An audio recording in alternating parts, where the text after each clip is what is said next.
বাচ্চা যখন আপনার হয়, এখানেই তো হয়েছে না? এই খাজা বদরুদ্দোজা মডার্ন হাসপাতালে হয়েছে। তো এখানে যখন আপনাকে অপারেশন থিয়েটারে নিল, ওটিতে নিল, তখন কি ভয় করছিল? ভয় তো একটু একটু করতেছিল, কারণ আগেরটা অন্য জায়গায় হয়েছে, এটা এখানে হয়েছে।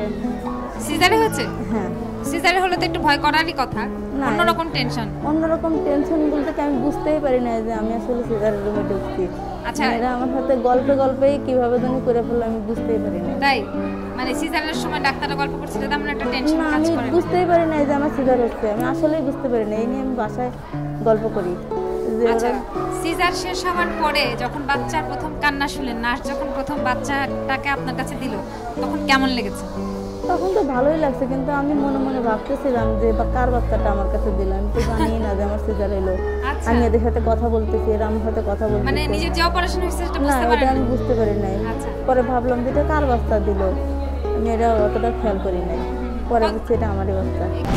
সেরা ডাক্তার, সেরা হাসপাতাল, খাজা বদরুদ্দোজা মডার্ন হাসপাতাল।